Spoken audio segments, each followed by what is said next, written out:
Hello everybody, it's Aaron. Welcome to another episode of Feed the Beast.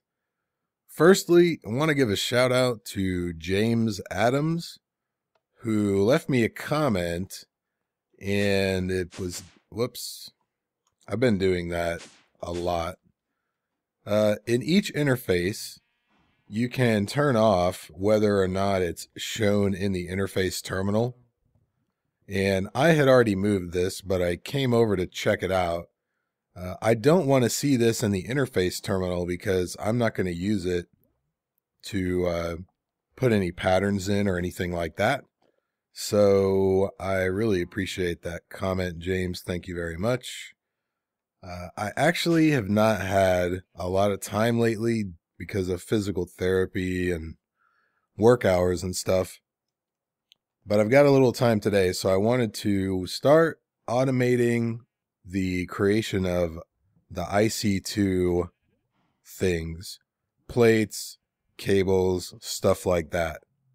And then eventually when I make the auto-crafting patterns for, I don't know, a circuit or whatever, if I need copper wire, it'll make the wire automatically. So right now, what we've got is a metal former. That's it. I had a macerator. When I broke it, I got the machine casing back, so I'm going to have to make some new machines. Essentially, what I'm going to do is I'm going to run the power underneath the machines. My problem was, how do I get the things in and out? So I think what I'm going to do, I'll make the ejector upgrade. This thing, it automatically ejects the items into the first available inventory, which is kind of bad because I cannot put the machines next to each other or this machine would spit the products into the next machine. So what I'll do, I'll have 4 machines here, and I'll have a block interface in between each of them. So they'll automatically output into the interface. It'll go back into the ME system. And then on the back, I will have 4 interfaces, the little interfaces for the patterns. So I may or may not have showed you this. I ran this before, and I don't like it. I think it's a kind of a waste of resources. So we're going to switch this up a little bit. And what we're going to do, we're going to cut this off right there. Yep, that looks pretty good. I'm going to tear up all this cable, and we're going to do this a better way. Unfortunately, with my magnet ring, if you're holding shift, it turns the magnet off temporarily. So I'm basically going to hit all of these, go down below and pick them up, and then we'll run it the way that we're going to do it. So let me finish this. I'll be right back, and then we'll work this out. Okay, I think I've got everything. How we're going to do this, someone else left me a comment about P2P tunnels, and I was aware they existed. I'm familiar with the concept in networking, but I didn't really know exactly how it worked in Applied Energistics 2. So what we're going to do, instead of using all these expensive cables, we're going to run a Fluix cable with 2 P2P tunnels, which should give us these 32 channels up there, and we'll transmit them on a Fluix cable. So I'm gonna build this backward because I want to make sure everything lines up okay. So we're gonna need this stuff up here for these machines. This will be 7 channels over here. So we'll go ahead and just run this down underneath all of this nonsense. Eventually I will make solars, but for right now I'm going to use geothermals. I'll probably put an endothermic pump in the nether just because that's the easiest power source for IC2. And then over here, let's see, probably come up right there, just like we did right in the middle right there. So we'll do the same kind of thing over here. And I'll run it down the same amount. And we'll run these over.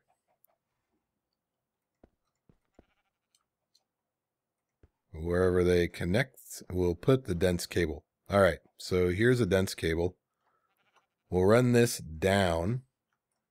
We're going to put a P2P tunnel on it, like that. And then we're going to put Fluix on the other side. Now, we're transmitting all of the data, but these things do not transfer power. So what we're going to need to do, we're going to put a Fluix cable right there. Looks really ugly when it connects. We're going to put a quartz fiber cable right there in another Fluix. So there's no data connection between these two cables, only power through the quartz. So we're going to run this down a couple more.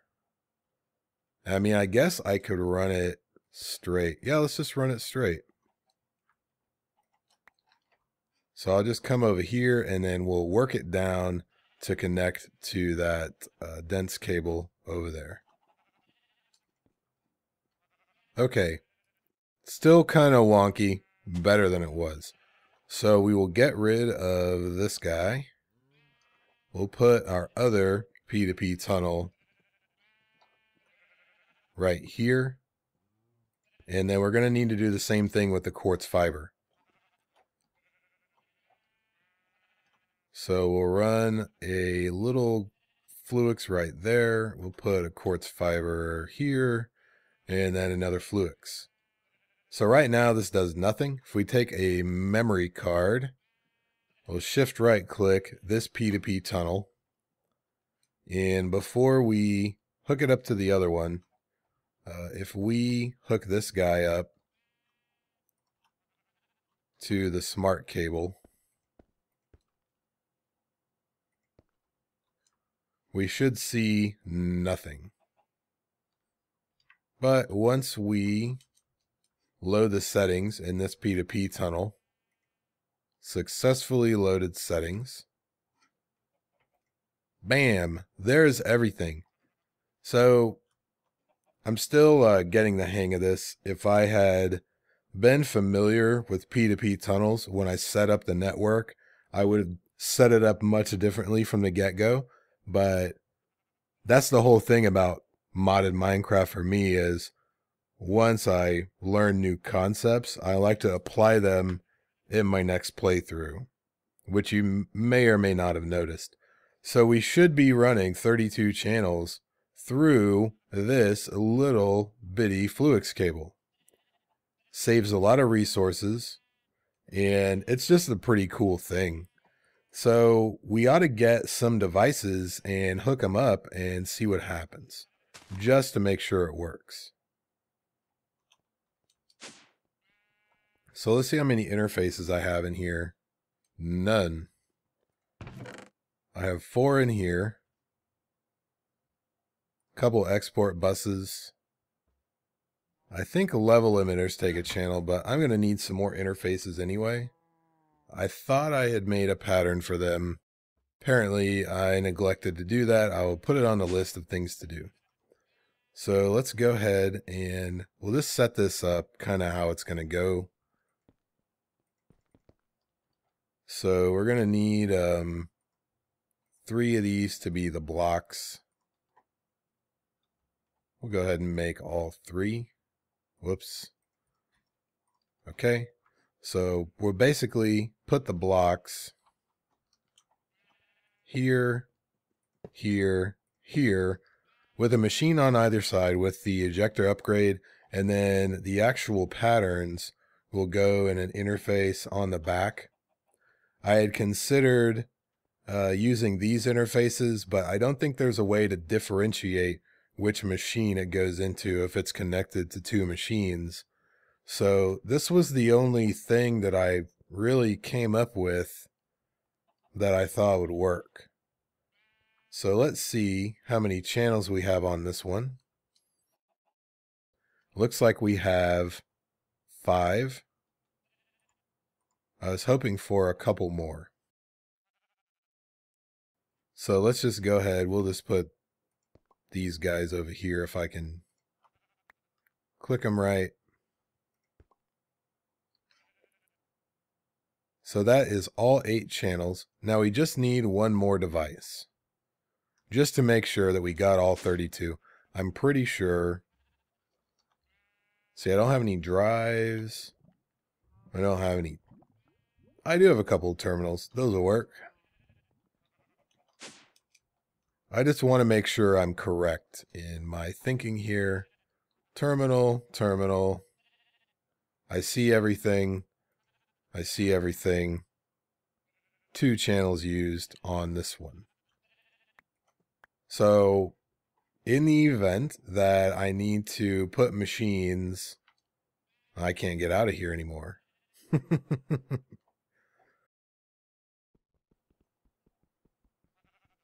And this stuff takes forever to break. In the event that I need to put some more machines here, which we might, or more machines here, I can branch off of this dense cable 2 more directions. So I could bring one, put like a cable anchor right there, though I don't think it'll really matter since there's no connections. I could run a cable this way for these machines, and I could run a cable off this side to cover the machines on this edge. So let me do a little bit of work. I need to make another metal former and probably a macerator. And I'm not really sure what else, but I definitely need those machines. So let me do a little bit of crafting. I'll make a few patterns. I'll set this up and we'll see how it all works. So I'll see you guys in just a minute. All right, guys, I'm back. I have made another metal former, a macerator, and a compressor. And I've made the patterns for the things that the metal formers make. So I probably should have made some more copper cable. Or I should have brought it with me, rather. Let's go ahead and put this down here. I will work out my power situation a little later. That is not the focus today. It's a very simple power setup. I just wanted to get the recipes set up for the machines. So let's put the other metal former right here. This one we're going to do rolling, and this one we'll do extruding. And then we'll put the macerator here and the compressor there. And we need to put some interfaces on the back of these.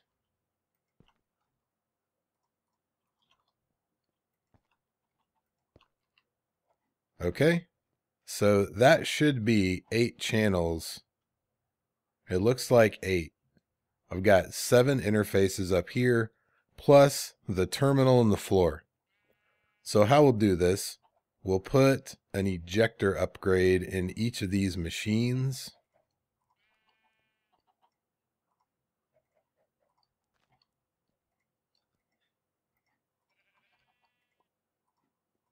And again, this automatically outputs to the first valid side. So that's why I have these interfaces. And then, so this one is rolling. So in this thing, we're going to put the patterns for the tin plate, the tin item casing, the iron plate, and the iron item casing. I may be wrong with the casings. I'm pretty sure you extrude a plate. We can test it real quick. And that gives you the casing. This is the one with overclockers, so unfortunately I didn't get to see it, but it did make 3 tin item casings, so that's good. And then for the cable, we'll put it on this machine, which is extruding. We'll put the copper cable and the tin cable. So that actually worked out. Since I had the ejector upgrade it went in the machine or it went in the interface like it's supposed to, and ended up back in the ME system. So I don't think we have any 10 cable in here. We have 3. Let's craft 9. It should send 3 ingots to this metal former. And then once it does its thing, it spits it back into the interface and into the ME network. As you can see, we'll have 9 in just another second. There we go. Boom. So I brought along some facades. I'm not sure if we can put facades on the interface. It doesn't look like we can. I was going to try to hide them a little bit, but I mean, it doesn't look terrible. But I wanted to kind of hide as much of the cabling as possible. This is unavoidable, not a huge deal. I was really hoping that I could export back into this interface, which I probably could, but the problem with that is these cables, they're not multi-part compatible. So if I put a cover there, it would stick up anyway. So I just decided to just round it out, unless I get really low on channels. I'll just leave it like this. It should work just fine. And once I make the patterns for circuits and stuff like that, I shouldn't even have to come up here once I get it all done. I'll do it all from the command center. And while I am up here, you know, I've got this thing, so not a big deal. So this is the start of our IC2 reboot. I'll figure out what other machines we need to put over here, and I'll probably just go ahead and set them up similar to this, unless it is something like the mass fabricator or scanner, pattern, storage, stuff like that. That's something I'll do on episode, because I feel like we need to. Because I've basically done most of these things before, but I haven't done it with AE2. So that's going to do it for this episode, guys. If you have any questions, comments, etc., please leave them down below. Thank you very much for watching. I will see you next time.